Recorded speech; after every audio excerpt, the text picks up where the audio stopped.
اللہ کے محبوب علیہ السلام نے ارشاد فرمایا کسی شخص کے لیے تین چیزیں اس کی خوش بختی کی علامت. ایک فرمایا کہ الدار الواسع، کشادہ گھر اگر کسی کو مل گیا.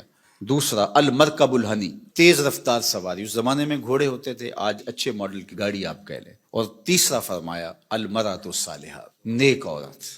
نیک عورت اللہ کا انعام ہے. اس کی تشریح بھی فرمائی کہ نیک عورت کون ہے. فرمایا جب تم اسے حکم دو تو وہ بجا لائے، اور جب تم اسے دیکھو تو تم خوش ہو جاؤ. تو یہ نیک عورت کی علامت بیان فرمائی گئی. تو نیک عورت آنے والی نسلوں کی ضامنہ بنتی ہے.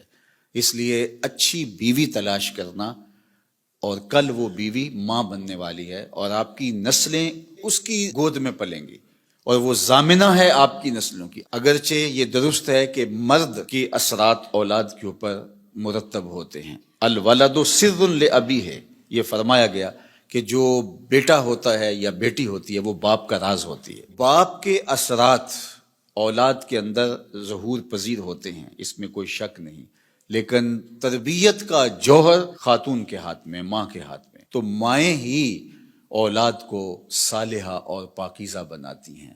اللہ اکبر. اگر ماں مائی راستی ہو تو بیٹا فرید الدین گنج شکر ہوتا ہے، اور ماں ام الخیر ہو تو بیٹا شیخ عبد القادر جیلانی ہوتا ہے، اور اگر ماں فاطمہ ہو تو بیٹا حسین ابن علی ہوتا ہے.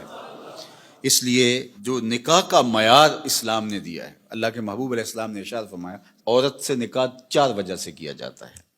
یعنی کوئی بھی کسی سے نکاح کرتا ہے تو اس کے جو دواعی ہیں، جو محرکات ہیں، وہ 4 ہیں. سب سے پہلا فرمایا لمالہا، عمومی طور پہ یہ لوگوں کے رویے ہیں جو حضور نے بیان فرمایا. مال کی وجہ سے لوگ کسی سے نکاح کا رشتہ جوڑتے ہیں. دوسرا فرمایا لحسبہا، کسی کے حسب و نسب کی وجہ سے، خاندانی وجاہت کی وجہ سے رشتہ جوڑا جاتا ہے. تیسری بات فرمائی ولجمالہا، کسی کی خوبصورتی کی وجہ سے رشتہ جوڑا جاتا ہے. اور پھر آقا کریم علیہ السلام نے چوتھا فرمایا لدینہا، کسی کے دین کی وجہ سے اس کے ساتھ رشتہ جوڑا جاتا ہے. پھر آقا کریم نے فرمایا کہ تم اپنے غلاموں کو تلقین فرمائی کہ تم نکاح کرتے ہوئے دین دیکھا کرو. اللہ اکبر. دین کی بنیاد پر، ہاں اگر باقی چیزیں بھی دین کے ضمن میں آئیں، دیندار خاتون صاحب جمال بھی ہو، صاحب کمال بھی ہو، صاحب مال بھی ہو، حسب و نسب کے اعتبار سے بھی وہ اعلیٰ مرتبے پہ فائز المرام ہو، تو یہ اچھی بات ہے، مل جائے. لیکن پہلی چیز جو ہے اس کا دین ہے. چونکہ اگر خاتون دیندار ہوگی تو نسلوں میں دین پھیلے گا. اس لیے نسلوں میں دین کی ترویج یہ مقصود ہے مسلمان کا. ایک بہت بڑا شاعر ہوا ہے ابو الاسود الدؤلی، اس نے ایک دن اپنی اولاد سے مخاطبت کرتے ہوئے کہا کہ میں تمہارے اوپر تمہارے پیدا ہونے سے پہلے بھی احسانات کیے ہیں، اور تمہارے پیدا ہونے کے بعد بھی بڑے احسانات کیے ہیں. تو بچوں نے کہا کہ پیدا ہونے کے بعد کے احسانات تو سمجھ میں آتے ہیں، آپ نے ہمارے لیے ہمارے پیدا ہونے سے پہلے کیا احسان کیا ہے؟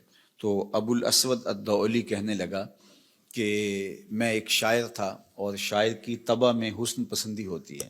میں جب اپنی شادی کے مرحلے میں پہنچا اور نکاح کرنے کا میں نے سوچا، تو ظاہر ہے میری ترجیح تو یہی تھی کہ میں کوئی خوبصورت عورت تلاش کروں. لیکن میں جب ڈھونڈنے نکلا تو میں اپنے لیے خوبصورت عورت تلاش نہیں کی، تمہارے لیے با کردار ماں تلاش کی ہے کہ وہ میرے بچوں کی ماں بننے والی ہے. تو یہ وہ میرا احسان ہے، میں اپنی خواہشات اور اپنے جذبات کی قربانی دے کے میں نے آنے والی نسل کا سوچا ہے، اور نسل کی وجہ سے میں نے جو ہے وہ ترجیح دی ہے. چونکہ ماؤں پہ موقوف ہے اچھی نسلوں کی نشأت بھی، نہضت بھی اور تربیت بھی. تو جس طرح کی ماں ہوگی اولاد اسی طرح کی ہوگی.